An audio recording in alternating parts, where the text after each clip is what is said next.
what the Church of Scientology is so afraid of. This is SPTV.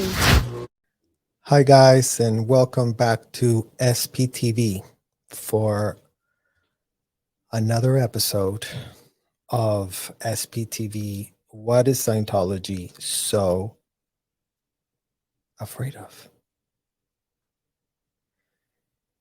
And in this episode, you guys, I really need to keep it real with all of you because this is going to be an episode that you definitely don't want to watch if you are triggered by extreme, highly detailed accounts of unthinkable abuse.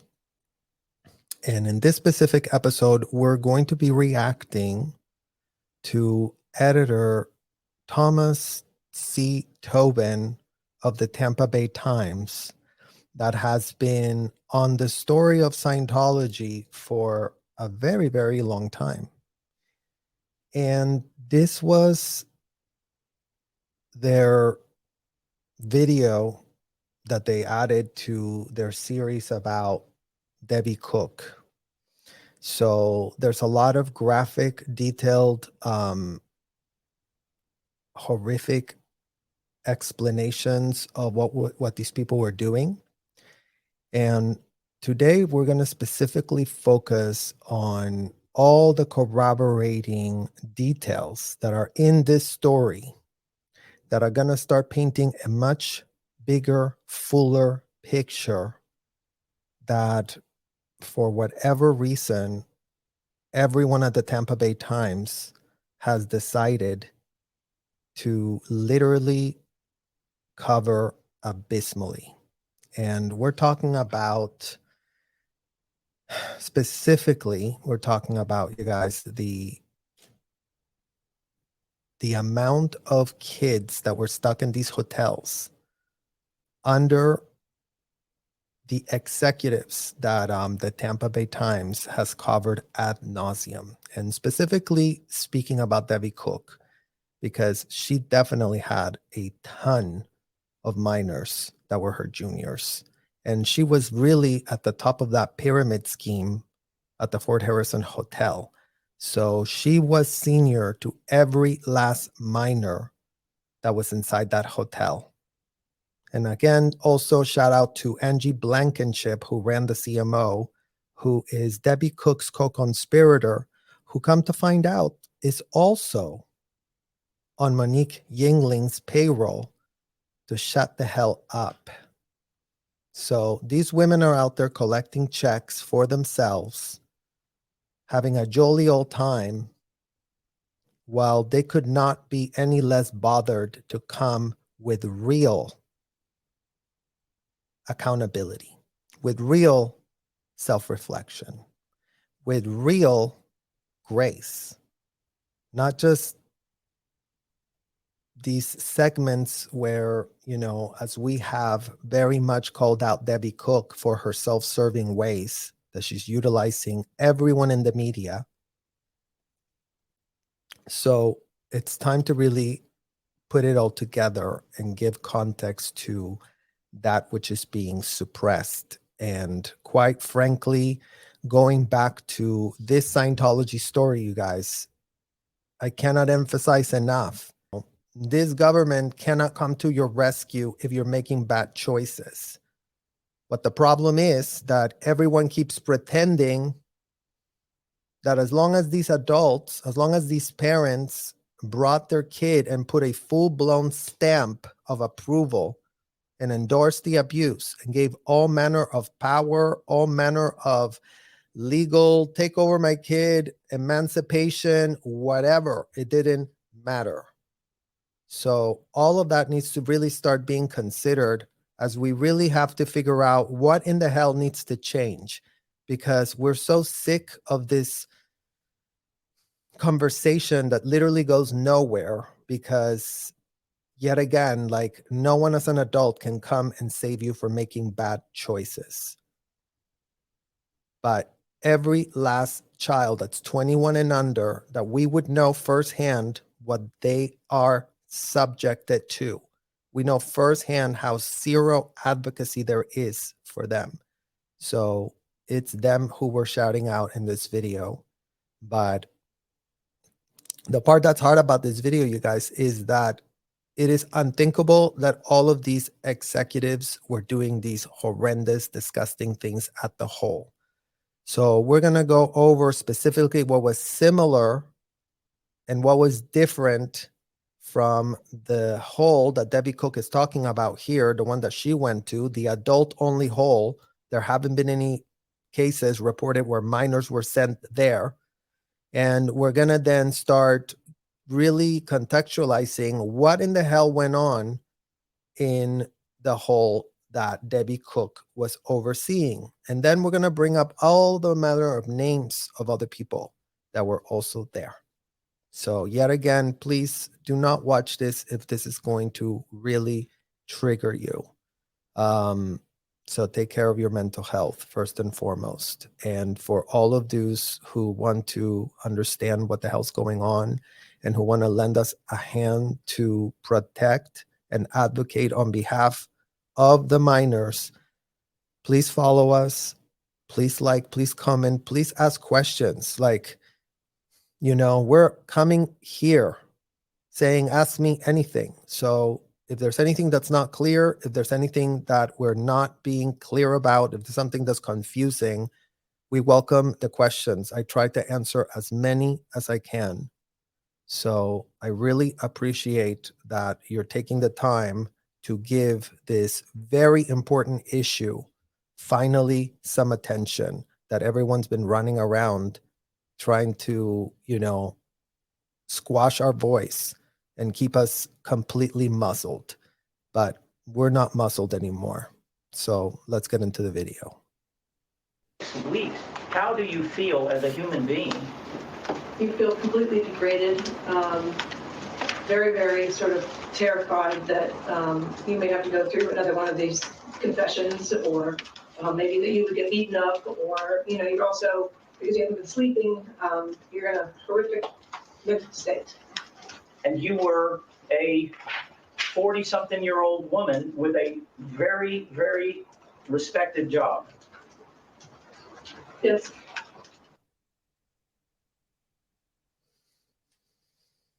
All right. Well, thank you to Debbie Cook's attorney for pointing out the fact that she was a grown woman in her mid-40s. With what kind of acting skills do you sit there on the stand looking down, looking all puzzled and looking all, oh, I'm so this and that, you know, yes, I was 40 and they were doing this to me, when you were doing that to kids at the hacienda? Like, that's what just does not make sense to me. I'm not trying to normalize that you were humiliated and locked up and doing all these disgusting things that were done to you. That's not being questioned. But what it is being questioned is exactly what I just said. Why in the hell do you sit there looking all confused and perplexed when you know damn well that what you were doing in that hole was happening to someone that was underage, unable to consent, unable to have the brain power to have it stopped? So that point needs to be made, because again, how many kids were inside the RPF, Debbie Cook, and why were those kids sent there?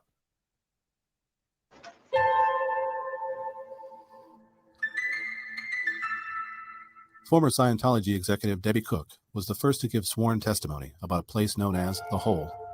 But other church defectors, speaking with the Tampa Bay Times, have expanded on her account, offering the fullest picture yet of the troubling events that occurred there. The defectors also were interviewed by FBI agents, who focused on the Hole as they investigated the church's working conditions. The Hole was a building made of several double-wide mobile homes on the west side of Scientology's 500-acre compound, 80 miles east of Los Angeles. Constructed in the late 1990s, it served for years as office space for Scientology's international management team. Then, around 2004, according to defectors, it became a place of punishment, as Scientology leader David Miscavige grew increasingly unhappy with the performance of the church's top officers. The leader ordered them to own up to their failings in group confessions, the defectors say. All were members of Scientology's religious order, the Sea Org. At first, about 40 men and women occupied the hole. Later, the number grew to 100, as Miscavige deemed more and more officers to be underperforming. Scientology's former spokesperson, Mike Rinder, says he was there from the start. All right, you guys, time to react here in terms of, what the Tampa Bay Times just showed you, how all of those started with 20 and then it went up and then it went up and then it went up. So let's redirect Debbie Cook. Let's take her back in time. The year is 1996. You're about to launch what you're calling the golden age of tech. And you and the rest of the RTC reps, including but not limited to Angie Trent, Sue Pichet, you,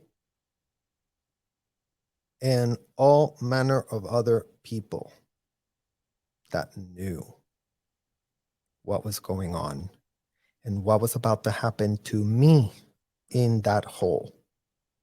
So to my shock, when I got to that hole at the hacienda, wasn't a double wide trailer. Debbie Cook's hole was a hacienda 1960s decrepit building in Florida, ridden with black mold, ridden with toxic fiberglass. Every vent was covered with toxic fiberglass that had not been properly insulated since the 60s.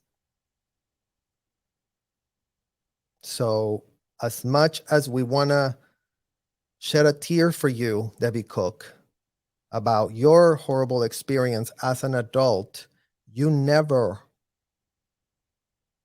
did your own version of the whole for yourself, because you always were in power when you were there for the 17 years, running everything, knowing everything that happened, just to take it back to your interview. So it's very important to start putting things to perspective because, Debbie Cook is hooking us up with incredible corroboration. None of these reporters have had a shred of curiosity to really find out what the hell. Some thing where Miscavige has developed this idea that you had to confess to your peers all of your horrible transgressions and that they were supposed to extract out of you these transgressions, particularly related to your theoretical transgressions against Miscavige himself. Like, what have you done to COB? What have you done to try and hurt COB? What have you done here? This is like the mantra of the whole. This would be carried out by whoever happened to be there, 20 people, 30 people, 50 people, all standing up there and screaming at you about, tell us why. And eventually, it sort of devolved into ultimately physical violence and torture to extricate these, quote, confessions out of people. John Brousseau had been a member of the Sea Org since 1978. He worked for years at the desert compound, fixing vehicles, working on electronics and construction projects, a jack of all trades. He also became a trusted aide to Miscavige. Brousseau said the leader made it apparent why he sent so many church staffers to the hole. We're talking constantly berating them, nitpicking everything they're doing, pointing up inadequacies.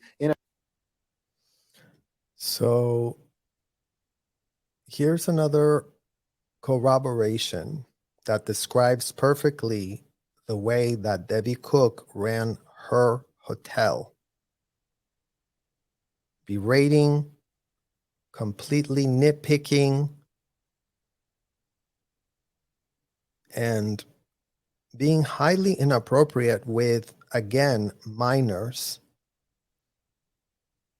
that she was not much better than David Miscavige, as shocking as that may sound to some people. She was not much better. She was as entitled, as narcissistic, as deluded to think that she was helping us Because again, going back to these people purported to be helping us. Oh, we're going to send you there. You're going to get rehabilitated. They had no intention of rehabilitating nothing.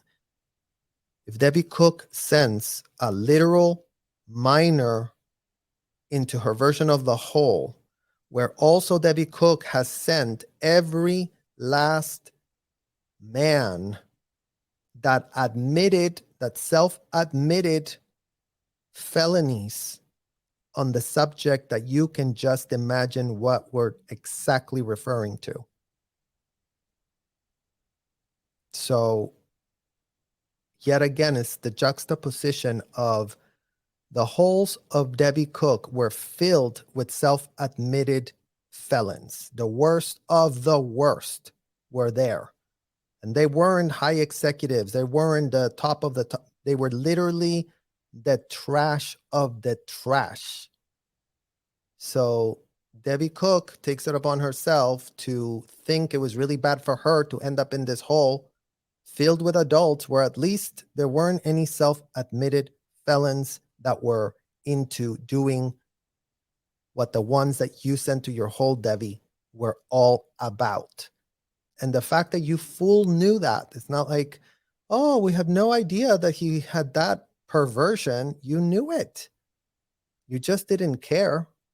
You knew that as children, we were being made to be twins with these people because we had to write you a report and you had to send it to your basket every week. Who's your twin? How much progress did you make? What did you do? When did you do it? How did you do it? Write to your captain, they would tell us. Every week at Thursday, you guys, we owed this woman a report on what we were doing in her hole.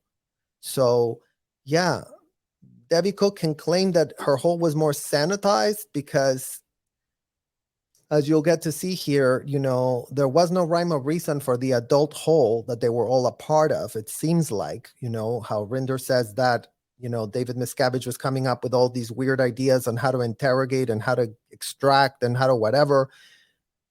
In Debbie Cook's hole, that wasn't allowed. In Debbie Cook's hole, everything had to be done at 6 o'clock. Everyone wakes up. You know, 15 minutes later, you have to be at a roll call accounted for to make sure you didn't blow the night before. They need to make sure everyone's there. Then you have literally 20 minutes to eat, put all your stuff away, go get dressed, clean up your entire room. God forbid you leave one sock out, you would be annihilated. You're bunking with a bunch of adult grown men. You're being given literally, 15 minutes to take a shower with like 8 or 10 men taking a shower after working all day and being disgusting. And just, yeah, have the older man and the young, whatever, doesn't matter. It doesn't matter. In there, it didn't matter. You're an adult, you're a child, who cares? These were self-admitted felons. Well, you know what? You're all just disgusting out ethics. That's how Debbie Cook ran her hole. All facts that she knows. What's just shocking is, how is that not being in any way, shape, or form considered? As so much hoo-ha has been done about her own experience on her 7-week stint, you guys. I mean, remember, I was there for 2 years.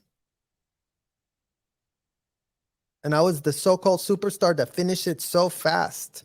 Yeah, I had to. It was the most disgusting, horrific experience of my life.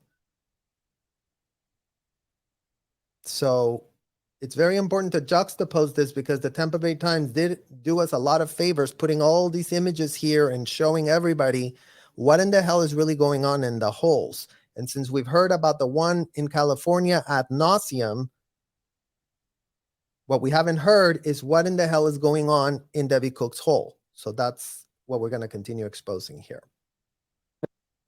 Effectiveness, lack of results, blaming it all on them and their inability to do anything right. And on the other hand, saying how he's got to do everything himself. He's the only one that can do things right. Yeah, Debbie Cook, you were just the same. Go take a look at your staff meetings, how you were speaking to us. Go take a look at the times you went around doing inspections in the courtrooms. You know, God forbid you had a piece of trash on the floor. You're a disgusting supervisor. You are just useless and you just need to get investigated. And what are your crimes? And go get them set check. I mean, that's your power trip. So the fact that you project that David Miscavige is the only one that had that attitude, please, like, we are not children anymore, Debbie Cook. You cannot run circles around us anymore. We saw what we saw. And we're not afraid of calling you out whatsoever. Experts say it was 2006 when conditions in the hole worsened. Brousseau said he received an urgent call from Miscavige's secretary, Elan Baram. He called me down to what was called. Okay, well, you know, Thomas C. Tobin, since you don't even know who the hell Tom Baram is, Elan Baram, he was another minor. He was one of Dave's minors. So yet again, yes, to juxtapose, Debbie Cook has hundreds of minors underneath in her hotel. She recruits them every week. She targets them every week. She runs her recruitment department. She has meetings with her recruiters. She has tons of minors staffed to go and who are you going to recruit and where are we going to send you? Let's send this one to Mexico. Let's send that one to Siberia. Let's send that one to Colombia. Let's send them to everywhere. Because you know what? We got it good here with the visa and all of that. You know, it's easy to get these desperate people to want to come and work for our hotel for free. And if they have kids, even better. Just bring them along. Siberia, my friend Ekaterina, that literally showed up from Siberia being 11 years old with her mom, being literally employed to work at the hotel, to literally be a maid.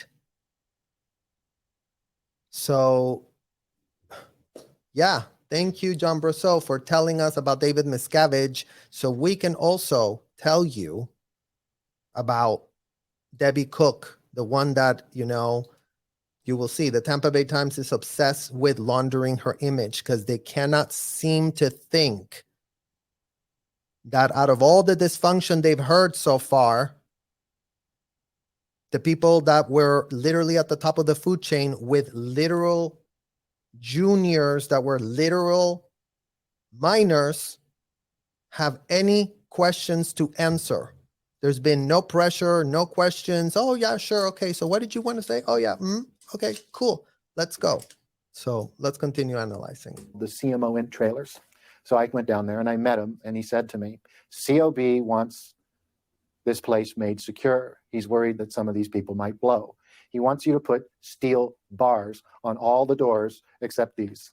Brousseau suggested that screwing the doors closed might be more secure. He said, no, COB said put steel bars on. You're not going to alter it. Put steel bars on. I said, okay, I'll put steel bars on. And see how you go, guys. You're not gonna. That's how these people were speaking all the time. The narcissism was literally, if you had a dial, it would have exploded and gone around and around and around, literally. But this was a culture that breed this level of entitled, narcissistic, self-made degenerates, all thanks to L. Ron Hubbard, who was their grandmaster daddy of tell us how to do it, L. Ron Hubbard, show us the policy, you know, because policies and writings in a book or rhetoric does not make it any different. If what these people are doing is depravities, then that's what it is. And it doesn't make a difference. And, you know, again, John Brousseau talking about, yeah, this trailer with the things, bars, whatever. That's exactly what Debbie Cook did for herself at the hotel at the Hacienda Gardens when somebody literally blew from her hole. See, the thing is, when somebody blew from Debbie Cook's hole, she had to answer up for that. She had to handle the flap, make sure it doesn't happen again. So there she was, Debbie Cook. Okay, let's put barbed wire around the hacienda. Let's put cameras in front of every corner. Let's go get another, you know, go get PK, the security chief, and tell him, and how could this have happened? And blah, blah, blah. Like the coordination for the inhumane treatment of people was all there, and it was carried out with impunity. So As much as this corporate media and Tampa Bay Times wants to pitch the story as, oh, once upon a time, there was just this man called David Miscavige, and he just very deranged and very crazy, but everyone underneath him is just an angelical person that had no idea about anything. Well, you know what? We're pushing back on that completely false narrative. Thomas C. Tobin. So I went down to the garage and went into an area that was a stockpile of building materials that I was very familiar with. And I found some real heavy tubular steel. It was chrome plated. So I went over to the engineering department with this stuff and I cut pieces to the exact right length I needed to span these doors. I went to a drill press and I drilled 2 holes in each end, and I grabbed some really strong steel screws and I grabbed my cordless screw gun and I drove up there and I went to the first door and I put the bar on and I shot 2 screws in the left, 2 screws in the right. The next door, same thing, all the doors except for the doors that were designated as the only entry and exit. Brousseau said he also drove special screws in all the windows to ensure they opened only about 4 inches. He said he noticed a few weeks later that someone else had removed the bars. But several other restrictions kept the executive team confined, and the group confessions became more intense. The church said in a statement, "Any allegations of bars being installed to hold people against their will is false and malicious and is..." Okay, well, shout out to you, lawyer, who apparently get paid to just deny with obvious lies. It's like, are the lawyers going themselves to the trailers to see if there's bars there or not? Are they investigating to see if there's a nail on where it's been purported to have been sealed by this man that just went on camera? Because you know what? John Brousseau went on camera and said what he was doing. He said it like it was. I did this, I did this, I did this, that. So where is this attorney getting off just writing any old lie on the record with, they know they're going to get zero pushback, you guys. That's the problem with the Scientology attorneys. They're such pampered pooches that they just think, oh, well, you know what? Great day to earn another $1,000 an hour to write a lie. So yes, we're pushing back on all the obvious lies that any attorney wants to put, because you know what? If no one is going to push back on it, then the kids that y'all have been collecting your little money from are going to start calling you out for all the lies that you are writing. Because you know what? You couldn't make our job easier, literally. Denied. It said Brousseau and Rinder are disgruntled ex-members who are making false allegations. The church also said that, much like other religious orders, the Sea Org practices ecclesiastical discipline, and no laws are ever broken in the process. Well, again, such a false, blatant lie. Because we're going to push on this blatant lie, and I'll tell you how we're going to push on this blatant lie today for all the Scientology attorneys that want to start typing emails and start typing letters and start cashing checks for yourselves. Explain to us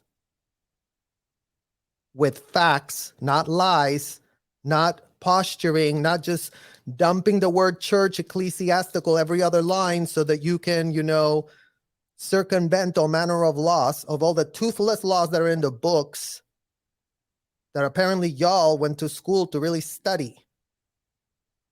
So we need to understand, how in the hell was I put in a religious discipline being made the twin of a self-admitted you-know-what? And since Debbie Cook is on y'all's payroll already, why don't you just call her up? What's up, Debbie Cook? Did you ever hear of this man called Marcus Ginter? Oh, Marty Rathbun. Oh, he's the one that got him to admit all the felonies about what he was doing.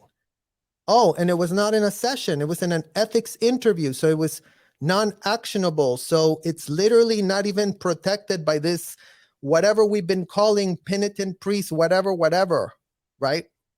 Oh, thank you, Debbie Cook. That's just so good. And how long was he there? And why did he go there? Oh, okay, great. So his career hit the skids. So you sent him there to be ecclesiastically disciplined to be made the auditor of a self-admitted pedophile, which included but was not limited to, have you ever practiced sex with a member of your own family? Have you ever done anything with a member of the opposite sex that you shouldn't have? Is there something you have done that could have been regarded as perverted? Have you ever practiced sex with a member of your own sex? Have you ever inflicted unnecessary pain on a sexual partner? Have you ever had anything to do with pornography? Have you ever practiced sex with animals? And just so it's clear about this ecclesiastical discipline that you're pitching there, please make that make sense. Please make those questions make sense in this context. And again, since you have the incredible ability to call up Debbie Cook, you probably have her on speed dial by now, ask her, what in the hell is these questions? And then all of those attorneys that are representing this, if you got kids, please tell us that you would send your kids to Debbie's hole and that you just be like, oh, that's how we would all do it, of course. Like, what would be wrong with that? And then also explain to us why the self-admitted, you know what, Marcus Ginter was allowed to tell me an answer to this question. Have you ever done anything that we could considered perverted? And then he would answer me, oh yeah, I did this thing that was very perverted. And I had to find out when, where. Is that all of the withhold? Is that all of the perversion? How else did you do it? Where else did you do it? How many times were you doing it? How did you justify doing that perversion, Marcus? And who almost found out that you did that perversion? Who else almost found out? Who else almost found out? Blah, blah, blah, blah, blah. And then I had to ask him if there was an evil intention that prompted him to literally do that sexual perversion. And he was like, oh yeah, my evil intention was to inflict outrageous amount of pain on any minor that I wanted. And then, oh, was there a confusion that occurred just before you had that evil purpose? And when was the first moment of that confusion? So we would like to understand why a self-admitted you know what is being put in front of a minor underage to ask him if he was just confused. Oh, your needle is floating. You just were confused. How amazing is this technology that any last self-admitted you-know-what can just go to these hotels, pay money, or, go to these hotels, sign a billion-year contract, abuse as many minors as they can get their hands on because they know they're going to be sent to Debbie's hole. They're not going to suffer any real consequences. Oh, okay, we'll go to Debbie's hole and, just get any old minor there that can start interrogating and investigating, going back to how these people were saying that they were being interrogated and confessions extracted and la, la, la. Well, you know what? That was being done day in and day out for the 17 years that Debbie Cook ran her Fort Harrison Hotel. She had that hole going in the hacienda the entire time. Opposite to Dave, because, Dave's hole just propped up out of nowhere, right? He just started sending people there and doing his own thing there. Well, maybe he was jealous of Debbie Cook's hole because you know what? Debbie Cook had a hole the entire time she was there. There was not one day that people were not in that hole for one reason or the other. Plenty adults and plenty of minors. So all these false pitches that these attorneys are sending that are laughable at best, if they weren't so depraved on what they're actually covering up with their lies, with their obvious lies, with their obvious posturing of ecclesiastical discipline, Start making sense. You're being paid to uphold the law and consult your clients on not violating the law. So how are you still being an attorney and you don't know what the hell is going on in those hotels? That would be nice for you to also write on your letter. According to Rinder, Miscavige sometimes dictated what he wanted people to confess in the hole. Other times, the managers pushed one another to confess. And here, you guys, we didn't have that luxury. Okay. L. Ron Hubbard was dictating what he wanted to know from us. And that's what makes Debbie Cook think that, she was just so covered. Because you know what? I was following my daddy figure, L. Ron Hubbard, on indicted felons' advice to the letter. So I was doing it perfectly. Well, get yourself some self-awareness somewhere, Debbie Cook, because I guess living in the Bahamas gave you not a shred. The 50 people there are all screaming at me and telling me that I've done this and I've done that. Why didn't I just admit it? And I stole money and I had affairs. And I mean, people just literally, Tom, randomly dream up bullshit and start screaming it out. And then the mob starts going crazy like, oh, yeah, it must have been that. Oh, yeah, it must have been that. There's all sorts of written confessions that people have done. And they read like North Korean POW write-ups. The hole now had a security guard at the door around the clock, according to Rinder and other defectors. Meals were brought in from the mess hall because the executives were not allowed to eat with the rest of the staff. Everyone in the building. Same, you guys. Our meals of the miners that were inside that hole were not even allowed to speak to anyone unless spoken to. So for 2 years, these people had me running around doing construction 10 hours a day. And then having to lock myself up with that self-admitted you-know-what for 5 hours a day for 2 years that I was there. And you know what? He wasn't the only self-admitted you-know-what. There were about probably 8 to 9 other men that had that little problem in all different ways that had manifested. One was caught with child you-know-what in his computer. Another one had perpetrated all kinds of out-2Ds with literally minors. So there were all kinds of characters with all kinds of evil intentions. But you know what? Don't worry.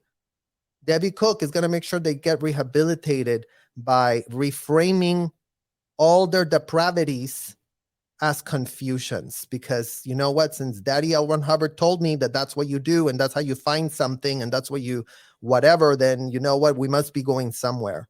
But they couldn't be going anywhere. They're just deluded and literally despicable. Building spent nights in sleeping bags or on cots, staking out floor space in offices and conference rooms. I never really saw much when I went in there, other than I went in there and you could sort of smell the smell. People live here. People sleep here. I think I went in there very early one morning and people were very sleepy-eyed, like they had just gotten up. And if you ever lived in a dormitory in college or something, and you come home late and everybody's snoring, it stinks. Well, thank you, John Brousseau, for yet again corroborating our experience in Debbie Cook's hole. Because Debbie Cook didn't care that she had 100 people all crammed up at the hacienda. Literally 10 people to a tiny room. Tiny, tiny room. We're talking bunk bed, 5, 6, 7 bunk beds there. And all the people sleeping there. Disgusting hygiene, disgusting rugs, mold everywhere, fiberglass everywhere, one bathroom, all of it falling apart, all of it disgusting. So yeah, the whole of Debbie Cook, just as horrific as the one that she went on to talk about. Occasionally, some were allowed out of the hole to appear at church events or to perform other duties. But as well, you know what? In Debbie Cook's hole, no one got out, no matter what. They never got out to do an event. They never got out to nothing. They were there permanently. It didn't matter. There were no recourses for anyone at Debbie Cook's hole at the Hacienda Gardens. time went on, some occupants had spent months or years in the hole. Rinder said it was taking a toll. By late 2006, this has degenerated from not just screaming at people to get them to, quote, confess to whatever bizarre stuff someone had thought up that they had done, but this is the beginning of the trash cans, putting people to stand in big trash cans, putting signs around people's necks with various things, you know, I'm an SP, I'm CI, whatever, to actual physical torture of people who were theoretically not cooperating. I mean, on many occasions, people were slapped, punched, kicked, pushed, shoved, thrown up against the wall. That was relatively routine behavior in the whole by that time. Rousseau often And expanding on Mike Rinder's point that he just made there, I won't say, and I'll actually make something that was very different for the Debbie Cook hole. I won't say that it was just random questioning and yelling and people just confessing to any old thing. No. Debbie Cook prided herself of wanting everything exactly like L. Ron Hubbard. So if L. Ron Hubbard said to ask someone, have you ever practiced sex with animals? Nobody was just allowed to, you know, come up with any old question you want to ask. Like, did you ask the question that's on the policy? Like, that's what Debbie Cook cared about. And that is the cover that she's using to purport that, according to her, she was Little Miss Sunshine. And, you know, she never did anything wrong in her whole entire 17 years there. Never mind that she ran a whole 17 years. But apparently she seems to be completely oblivious of that fact, or covering it up, or whatever it is that goes on in her head. I have no idea. It makes no sense that in this year 2023, after everything that has transpired, after all the opportunities she could have had, all she has the bandwidth to do is to grab a check and go collect it and cash it. It's unthinkable. saw the occupants of the hole as security guards marched them two abreast to a nearby maintenance garage to take showers. They looked like they knew they were being marched to the gallows. They just looked lifeless with no purpose. Hung, you know, very hangdog, droopy shoulders, slouchy, you know, very sad, inward-looking features. You know, it was not pleasant to look upon them. Mike Rinder said managers demanding confessions would order people to crawl laps around a conference table. They told them to roll up their pant legs so their knees scraped against the rough indoor-outdoor carpeting. If you do this for some days on end, you end up with fairly severe contusions and abrasions. And this sort of actual physical torture, it kind of devolved and degenerated into that to try and get people to come up with confessions that were acceptable. Because as time went on, what was being confessed to was mild, or it wasn't. It had to keep getting more and more dramatic and more over the top in order to be acceptable. Rinder described a time when... So just to expand on that point, you guys, in Debbie Cook's hole, people weren't just being asked any old question and write anything they want and just say whatever it's being said here by Mike Rinder. There was a program, there was a set of questions, they were all there. No one could have a single thought. No one could actually skip anything, black out anything, change anything. And that's what Debbie Cook was all about. Like, she ran that ship very tightly, as she calls it. You know, and her little love affair with L. Ron Hubbard, you can see that has provided her with the cover, with the necessary delusion in her brain to think that, yeah, L. Ron Hubbard ever had your interest in mind, Debbie Cook. You couldn't be more naive, gullible, and depraved all at once, because that's what you have literally become, a walking ball of naivete, gullibility, and delusion, that if you weren't having affected so many minors, we wouldn't even care to contextualize you whatsoever. When church executive Russ Bellin was trying to get another executive, Kurt Weiland, to confess to a long-ago failing in a legal case against the church. Rinder said Weiland was made to sit under an air vent with the cooling system turned on high. He said Bellin poured water over Weiland's head to induce a confession. Well, shout out to the attorneys that must have, you would think, combed through this expose before putting out those letters. And again, where is these attorneys' spine? I understand that they are supposed to protect and defend, but you know what? You're not allowed to lie if you want to keep your law license. So if we're talking about here, what the hell are these people trying to extract a confession to do with something that happened in a legal case? Explain how that's a religious, ecclesiastical, whatever it is that you're calling, attorney that wrote these letters, that we don't know who it is yet because I haven't seen a name. But if you are named, we will name you. And start writing that on a letter too. Why was this being asked of somebody? Why was somebody being asked to say something went wrong in a legal case? What the hell does legal cases have to do with religion? This went on for, I don't know, maybe an hour. And by the end of an hour, he was shaking so uncontrollably, and his lips were completely blue, and he was incapable of talking. And he was being told he had to confess, and he couldn't talk. What did you do at that moment? I watched like a good minion. Why didn't you intervene? I didn't want the same thing happening to me. Do you regret that? Of course. Of course. I regret a lot of things about those experiences and things that I did to other people and things that I watched or participated in. And it's partly what motivates me to speak now. Weiland supplied the Times with. So just to contextualize what Mike Rinder just said, you guys there, that's exactly what happened to me as a minor in one of those audits that was being done on me.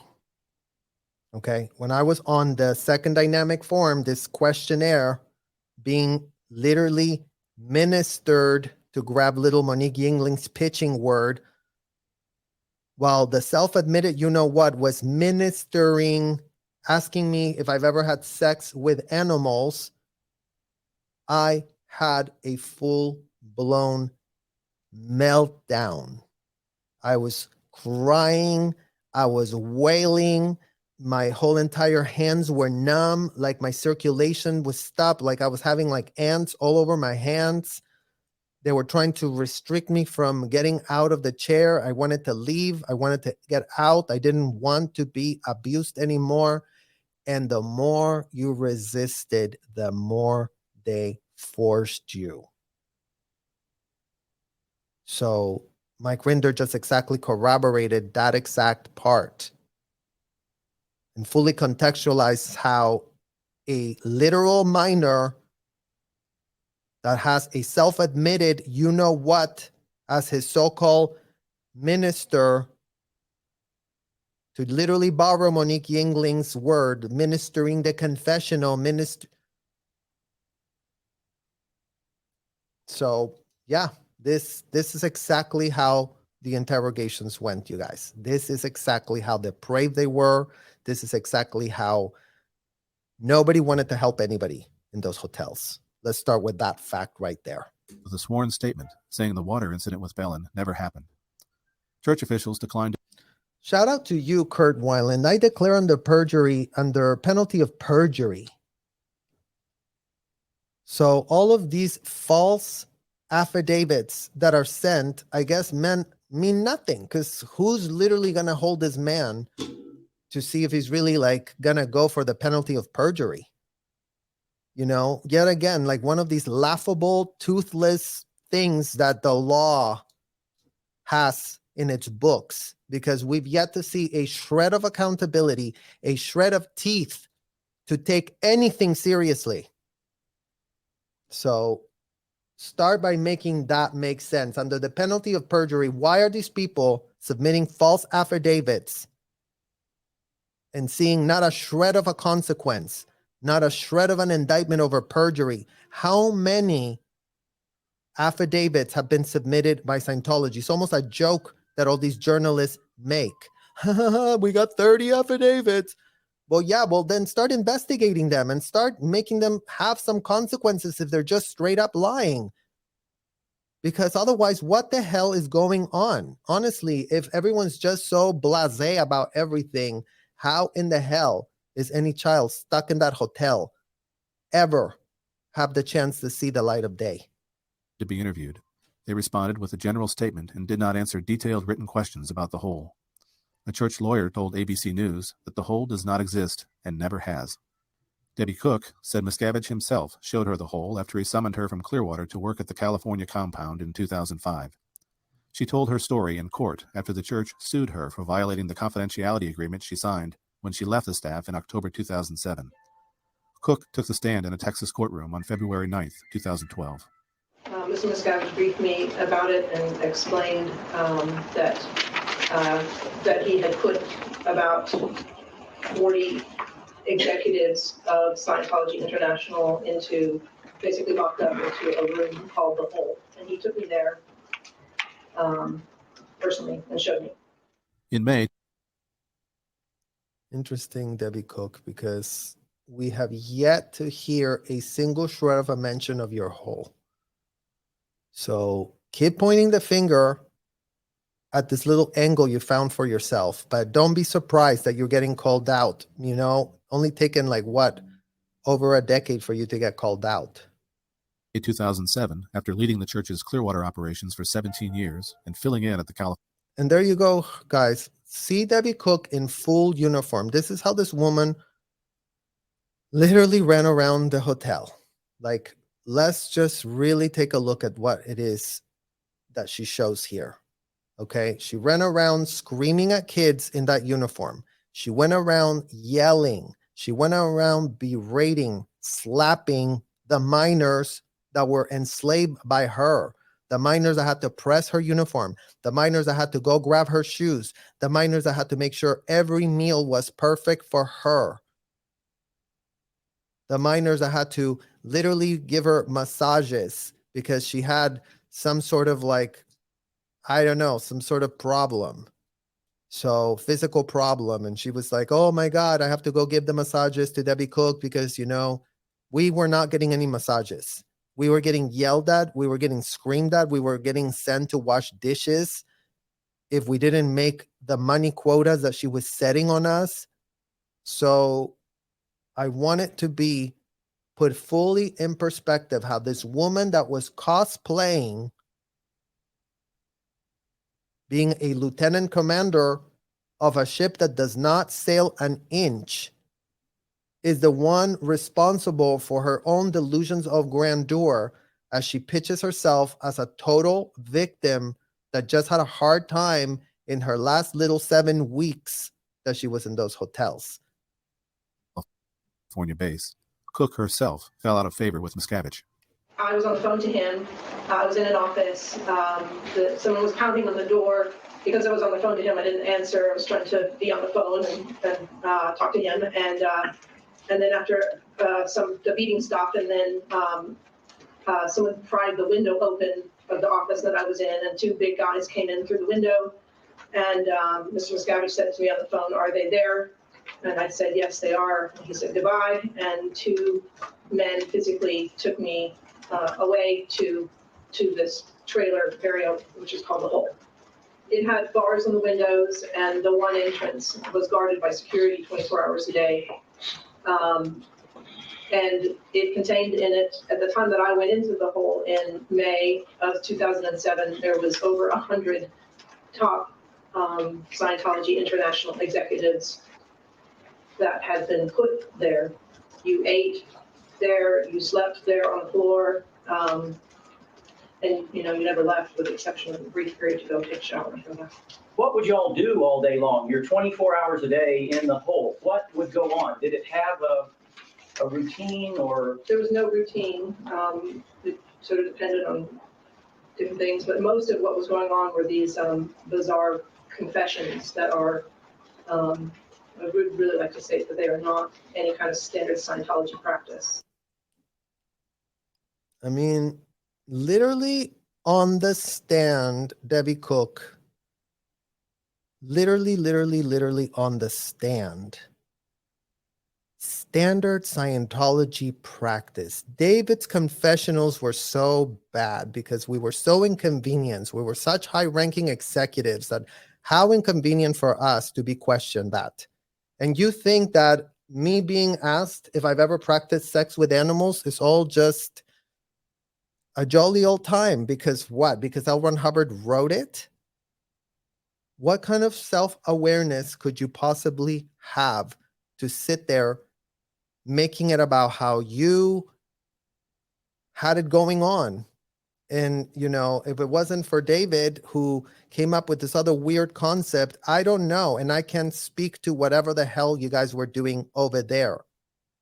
I was never senior enough to be there, but I was junior enough to be your junior and to be watching you, what you did every week that I was there for as long as I was there. So again, like, how are you going on the stand, literally describing what was going on in your own hole, sworn testimony of what was going on in this hole, but literally the hole that you ran for 17 years, not one that was just there for the last few years of your existence that you want to make it all about how, oh my God, how did David come up with that and la, la, la. You know, what did you think was going on in your RPF? Well, you know what? You know what's going on because you were there. Inspecting, checking, reviewing, getting reports. So yeah, you ran things differently. You were a lot more OCD. You were a lot more OCD about, oh, L. Ron Hubbard, follow him, follow it, follow that. Screamed and yelled if somebody changed a comma. So I'm sure that you could really rely on your testimony that we're literally tearing apart so easily right here on YouTube a decade later. Having to, being forced. Like, do you think we want to do this? You couldn't be more wrong. We couldn't be wasting our time anymore. But you know what? Who's going to hold you accountable? Apparently, nobody. Well, you know what? Your luck just changed. The church says Cook's courtroom statements are entirely false. Cook told the Times, "I take very seriously being under oath, and I absolutely told the truth." You take very seriously being under oath, Debbie Cook. Well, thank you for making that statement so we can circle it, bold it, and highlight it for everyone to see. Hey, you guys, Debbie Cook takes very seriously being under oath, except that she's going to be conveniently senile about the facts. She's just going to speak about one tiny little shred that, given the context we just provided,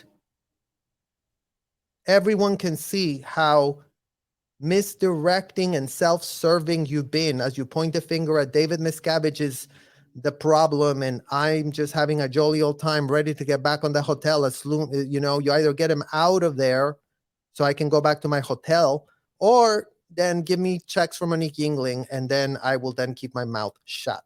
Very interesting. Were there any other forms of discipline other than the confessions? There was, you know, a couple of very violent times where people were, say a couple guys were physically beaten up by many other men in the hole. What did you eat? Being demanded to confess to something that they really didn't do, and so then it would drag out for hours, and they were being beaten and demanded to confess. Well, I'm glad that you guys were beating each other up and demanding things that you didn't do. Well, in the RPF that you ran, that hole, that was not the case. The case was you get asked, you know, have you ever seduced a minor? Literally from the 2D form. And you were supposed to answer that. And you know what? Since the self-admitted man, Marcus Ginter, the self-admitted felon that had a problem with this, had to admit every last time he did have seduced a minor. So it wasn't just any old confession. It wasn't just like, oh, just lie about this and that. No. In your whole, Debbie Cook, confessions were extracted according to the recipe of the torture. And your delusion that makes it better because the standard, whatever that means, whatever that delusion that you have means. If you want to normalize asking these questions of a minor and then turn around and talk from the other side of your mouth and say, oh, but they were extracting lies and confessions that didn't even happen. Well, you know what? In your whole, that was not the case. So let's make sure that that's clear on the record now. Confess what? I'm not. Well, in that particular example, it was Guillaume Reserve, who was the executive director international, and Mark Yeager, who was the commanding officer of the top, of really the watchdog committee. And it was demanded that they confess to being homosexuals and having homosexual activity between. Oh my God. As if your testimony hadn't already provided an entire treasure trove of gold and diamonds. So now we have it on the record, you guys. So for all of us that are LGBTQ that were forced into this disgusting hotel thing, yes, Debbie Cook is right. Like, God forbid you confess to homosexual activity. Because guess who's a complete and utter homophobe? The woman you see on the stand is a full-blown homophobe. I wish I had the recordings of how you would used to humiliate me, Debbie Cook, because I was, what was it that you were calling it? Oh yeah, your mannerisms. You have feminine mannerisms. And just any old time that I was not making enough money, what was your go-to? Oh, he must have had some homosexual thing going on. Go interrogate that child. So thank you for making our point about homosexuality, because that is now giving us a full-blown chance to paint what a horrendous homophobe you were and how you were treating any homosexual that was in those hotels. Thank you for putting that on the record. And thank you actually for saying it on the stand. Thank you so much. The two of them. And then they were beaten? Yes, they were beaten. Cook said the group turned on her when she spoke up for Lesev and Yeager. She said she was made to stand in a trash can for 12 hours as her church colleagues poured water over her head and body. She said they were trying to get her to confess to being a lesbian. Why didn't you just... Well, you know what, Debbie? I would really want you to clarify whether you were really standing up for them because they were homosexual and there's nothing wrong with that, or you were just so insulted that they had been called that. Because for y'all homophobes that you were, thanks to your little daddy L. Ron Hubbard, who wrote homosexuals are 1-1, they're the most disgusting things that could possibly happen. I mean, you were pro you know what to kids. You were pro them, but you were anti LGBTQ. So just to make that clear point and put it on the public record, in the year 2023, Debbie Cook had a problem with LGBTQ, but had no problem with self-admitted you know what to kids. take off and get away from the hole? Not possible. Absolutely not physically possible. Couldn't make it past security. The windows were barred. Right from the beginning when I went in, I obviously was trying to figure out, plotting how to get out. But anyway, it's not possible. In February 2007, Well, you know, it was never possible to leave your hole either. Debbie. So yeah, that corroborates our experience in your version of what you are spouting right now. Just 3 months before Cook arrived in the hole, Rinder was pulled out and sent to London to deal with a story by the BBC. Still gaunt from his time in the hole, Rinder ran away from the Sea Org and returned to the US.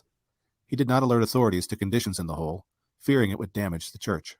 Then, beginning in 2009, many defectors, including Rinder, spoke to human trafficking investigators for the FBI. The agents spent more than a year examining conditions at Scientology's California compound, including the hole.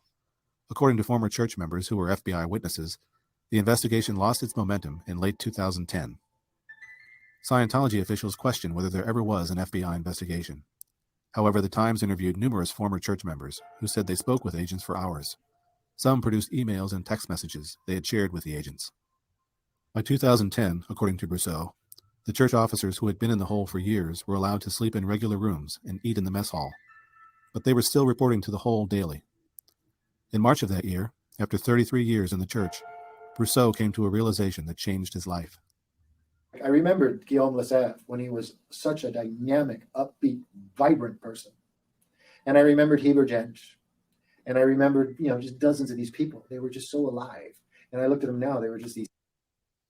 Well, you know what, guys? I'm sorry to be the party pooper here, but Guillaume Lesave was served by a lot of young girls that when he was not out of favor, very a la David Cook, when these people had the power, when these people had the PR, they're being lauded as these big executives, hoo-ha, hooray, let's go, la, la, la. Like they had no problem being facilitated by all the amount of depravities that they had normalized for themselves, that they entitled themselves to have. Don't forget, these were the people that were really pushing to make this a religion after L. Ron Hubbard died. So before we just go, oh, he was such a great gung-ho person and then ended up at the whole, abused in horrific ways, which again, no one deserves that, but that's being juxtaposed to put on the record and to also state that Guillaume Lesave, that everybody just wants to remember with nostalgia, was literally being served by minors. I would know. I've spoken to several of the girls that had to be on his service staff to iron his shirts, to press everything, to make sure that he wasn't inconvenienced in any way, shape, or form. So before everyone wants to just say, well, David Miscavige is the only one that had all these luxuries. He had the most. He had the final say. And for a long time, it was all of them as a little group being in this big executive thing. But then that started souring, and the one at the top was not wanting anyone else to be treated like that. So he definitely made sure that their lives were hell, as we can see from this report. But let's also just quit with the talking point about how, these men were so angelical and so great for the cause. They're the reason this thing went mainstream. So before everybody wants to paint them as the not co-conspirators that they were in this wide-ranging racketeering criminal scheme that affected minors the most, we need to push back on that very, very false perception of the facts. These husks. They wouldn't say or originate anything. They seem to have no purpose. They just kind of were like sheep. And I went, there's no way. There's no way that 100 people can all be evil, horrid SPs and DM's the only one. No way. I can't stand seeing this happen. Some of these people I've known for decades. They used to be great friends of mine. I can't hardly talk to them. It's like they have no life. I can't stop it from within, but I at least can stop supporting it. So I left. Well, shout out to you, John Brousseau, for having left. And yet again, this glorified delusion that is literally being presented here about, oh, it's not possible, 100 people could not end up like this. These people appear to be completely incapable of considering two things at once, where all of these executives being abused in disgusting, dehumanizing ways. And how were the minors that were enslaved under these executives? What was their plight? How were they dehumanized? How were they driven to be drones and sheeps and whatever? I mean, after we were abused 24/7 ad nauseum with the brain power that we had at the time to understand what the hell was going on, you just cannot even begin to make the difference, because the difference is obvious, literally obvious AF. Reporting with Joe Childs and Maurice Rivenbark, this is Tom Tobin for the Tampa Bay Times. Well, shout out to you, Tom Tobin of the Tampa Bay Times, for having capitulated to every last executive that came to you and played you. And I'm not saying that every last executive had that exact same problem. We're talking about Debbie Cook here, the one that I was personally under, the one that I observed commit the felonies on the minors inside her hotels. So I can only speak to what I personally observed, and Tom Tobin couldn't have been played any more by Debbie Cook, and couldn't have been played any more by Marty Rathbun, another one of the abusive degenerates that tried to launder his image as much as she could until he got his checks from Monique. Then he stopped caring about everything and showed everyone his true colors. Well, y'all are painted of the same color. And if you want to push back on that, go back and reread the policies that made you who you chose to be. You got to learn choice at the most horrific cost. And the horrific cost is going to be you getting called out for all of your delusions. Your delusions are the reason all these problems happen to all these minors. And if none of y'all care, we care. So sit with that and let it simmer and sizzle in your head until you really start coming clean on what the hell was really going on. Bye.